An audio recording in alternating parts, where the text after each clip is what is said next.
Assalamualaikum warahmatullahi wabarakatuh. Alhamdulillah wassalatu wassalamu ala Rasulillah wa ala alihi wa sahbihi wa wala. Rasulullah sallallahu alaihi wasallam bersabda,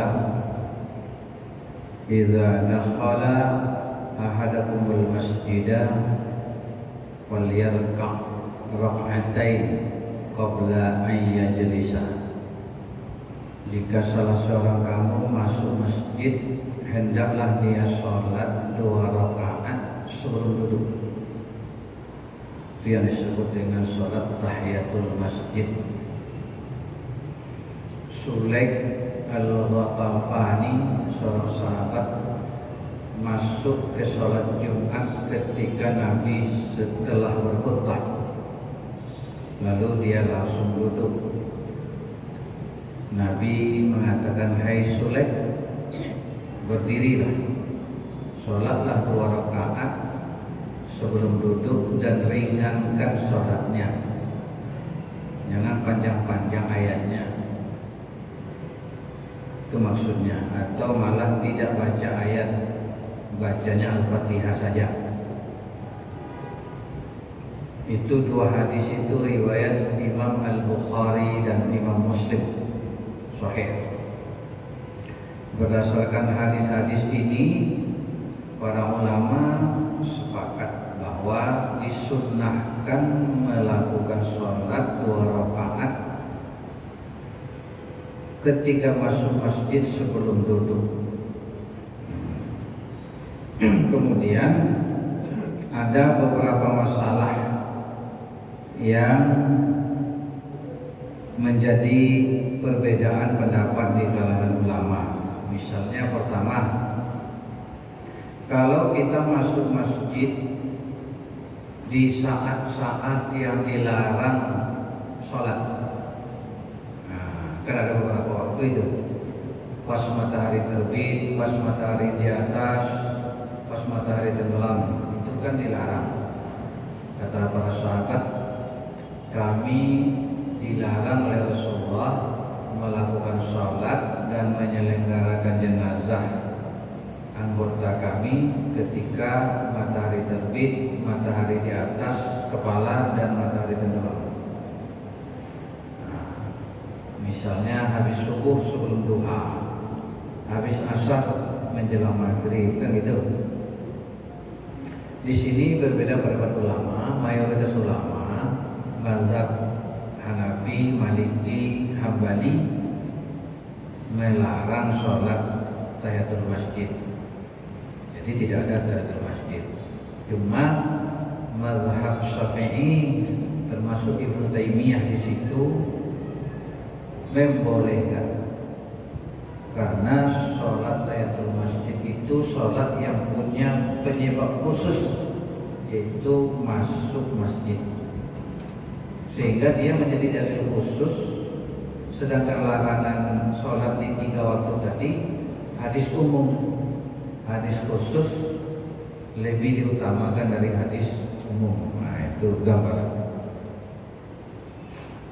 Kemudian kalau kita masuk masjid sementara orang azan, apakah kita sholat tahiyatul masjid atau mendengar azan? Jawabannya adalah dengarkan azan dulu dan dijawab, baru sholat tahiyatul masjid. Kalau kita masuk masjid, kita mau sholat qabliyah, kita juga mau sholat tahiyatul masjid, sementara waktunya tinggal untuk pelaksanaan 1 sholat saja, ya. Waktunya tinggal 2 rakaat, gitu ya. Maka dahulukanlah sholat sholat qabliyahnya, sholat rawatib sebelum zuhur pokoknya 2 rakaat. Dan itu juga bisa diniatkan sekaligus sebagai sholat tahiyatul masjid. Kalau kita masuk sementara orang sudah iqamah, maka tidak boleh lagi sholat apa-apa. Kalau kita sholat sementara iqamah diperdengarkan, kalau sholatnya tinggal sedikit, tinggal 1 rakaat, itu boleh lanjutkan sambil orang iqamah, kan kita bisa selesaikan sholatnya. Tapi kalau kita baru mulai, orang sudah iqamah, gara-gara kita tidak lihat jam di dinding, maka batalkan aja sholatnya. Karena tidak ada sholat sunat ketika sholat wajib sudah ditegakkan. Gitu ya. Kemudian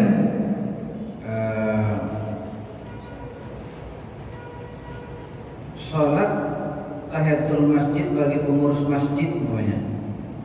Pengurus masjid kan keluar masuk tuh.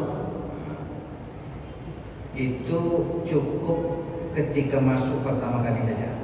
Jadi pagi dia masuk, nah, setelah itu keluar masuknya tidak usah.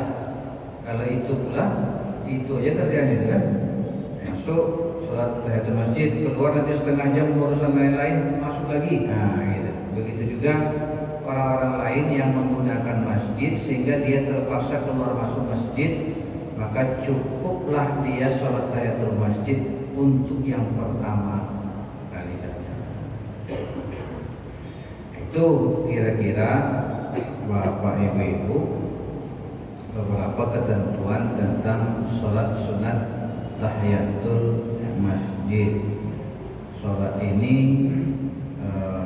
sunnah, bahkan ada ulama berpendapat kalau kita belum sempat sholat tahiyatul masjid lalu orang sudah sholat wajib, sholat zuhur umpamanya, itu sebagian ulama membolehkan kita sholat tahiyatul masjidnya setelah sholat zuhur. Jadi setelah sholat zuhur salam, kita langsung berdiri sholat tahiyatul masjid, kemudian baru berzikir, baru sholat ba'diyah. Nah, gitu. Jadi kan kadang-kadang orang begitu salam dia langsung berdiri. Nah, itu kadang-kadang mungkin pemahamannya adalah dia boleh melakukan qada sholat tahiyatul masjid gara-gara tadi ketika di awal dia belum sempat melakukannya gara-gara sholat wajib dilaksanakan. Itu dikira Bapak Ibu, semoga ini bermanfaat dan dapat kita amalkan. Wabillahi taufiq wal hidayah. Wassalamualaikum warahmatullahi wabarakatuh.